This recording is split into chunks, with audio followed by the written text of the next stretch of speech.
Today is Tuesday, February the 18th, and for the majority of you normal people, this day bears no significance or importance. You wake up, you commute to work, arrive back home around 6 p.m. to your family, just in time to catch your favorite TV shows.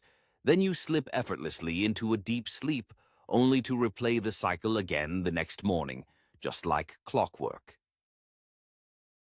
But for me, this day is special.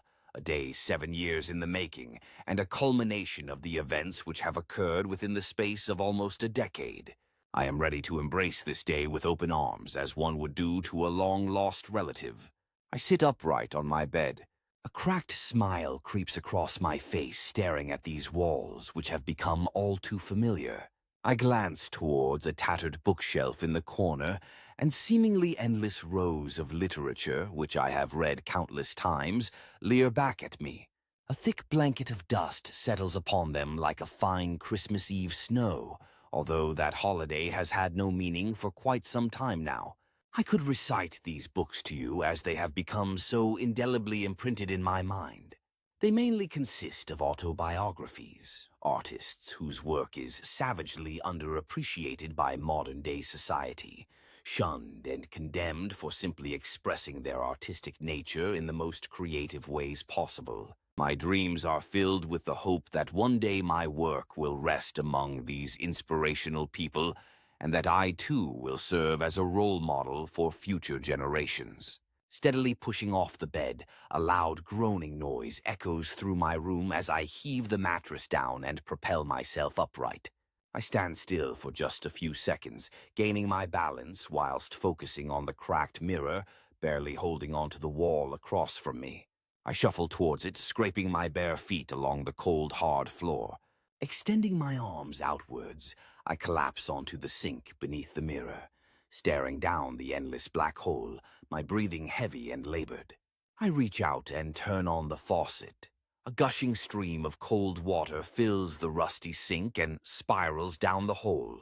It's strangely relaxing and empowering, watching something drain away water, happiness, or even the life from a human body. Cupping my hands, I pool some water and throw it into my face, edging myself upright. I stare blankly at the person looking back at me.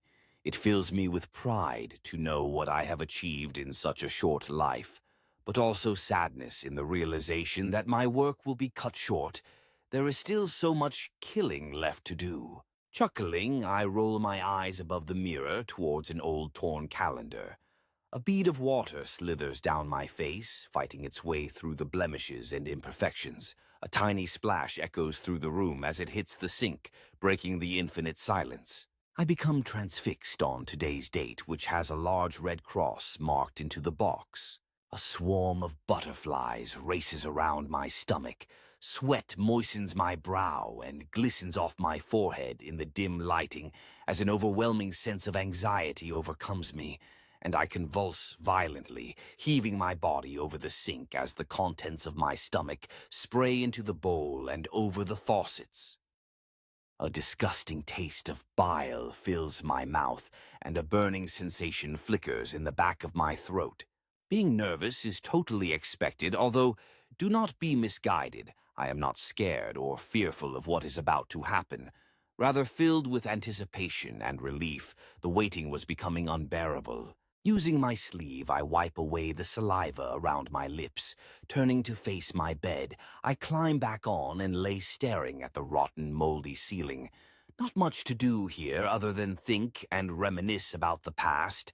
My favorite pastime is reliving all the deaths which I have been responsible for. I tried to list my victims alphabetically, like a macabre A to Z. It's more interesting that way, I feel. I was always one for helping a young mind develop. Alice, a 22-year-old student, was my first. Hence the first letter. You never forget any of your work. But your first time is always special as you develop a meaningful bond, a mutual understanding. The feeling of power is immense, knowing that you were the last thing they ever saw. Remembering that night with Alice is my favorite. I still amaze myself with the pure genius and intuition on display that evening. I could tell you that I loved her from afar, stalked her, or that she was my ex-girlfriend who fucked another guy and sent me over the edge. But that would be bullshit. She just happened to be the first person I came across that night. It didn't take long to subdue her, as she was very petite and weak, not a lot of fight, just how I like it. Stuffing her in the trunk of my car, I drove back to my place. Everything was already set up. I left the house with the intention that someone was coming home with me, regardless of who it was. I strapped her down to an operating table in my basement, my own little private surgery, and began the procedure.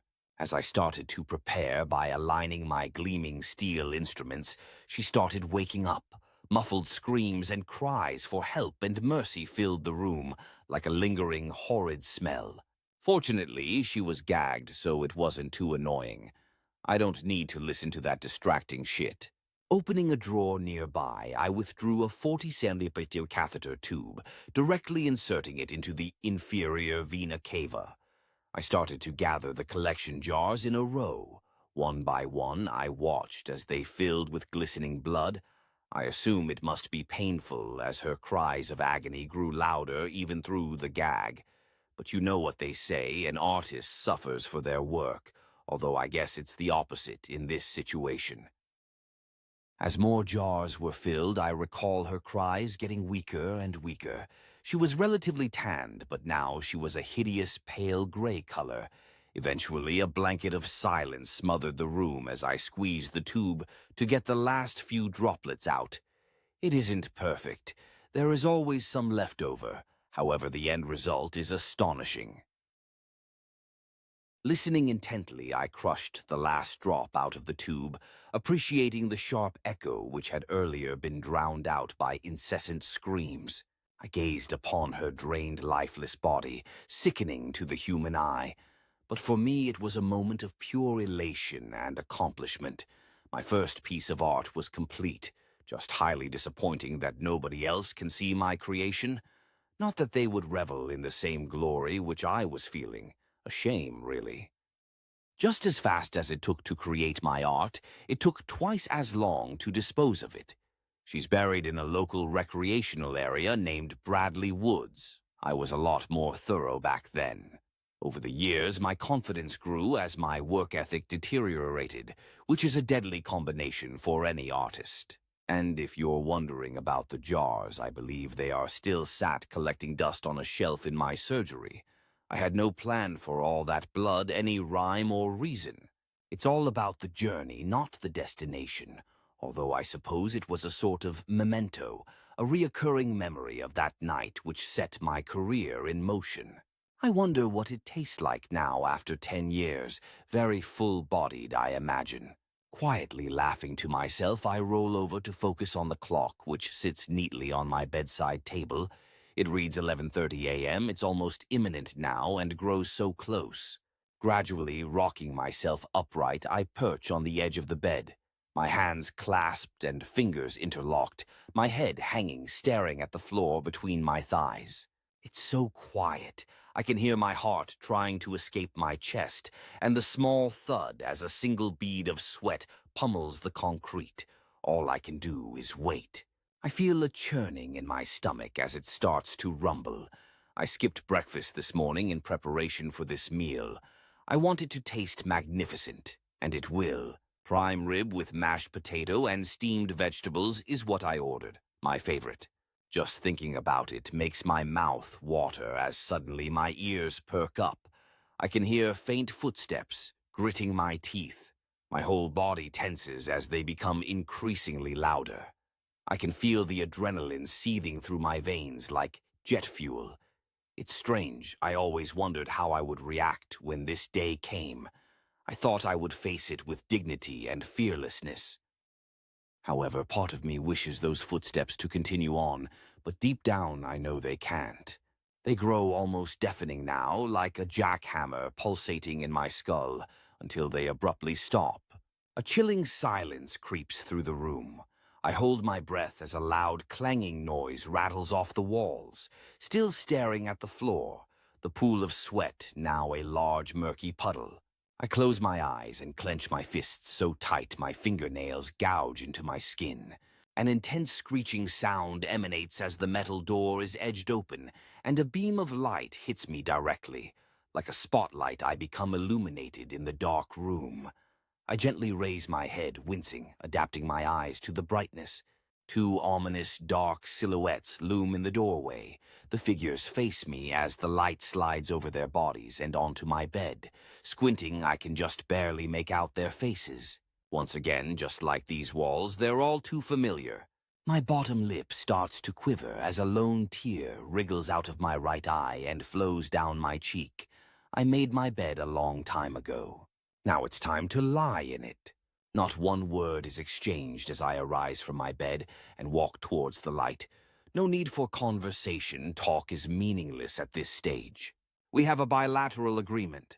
They know what's about to happen, as do I. Stopping for a brief moment as I stand swaying on the spot just before the doorway, my face cold and damp.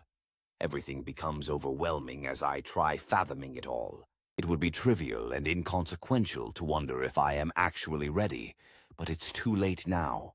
Shuffling forward, I take my first step into the light finally. It's time.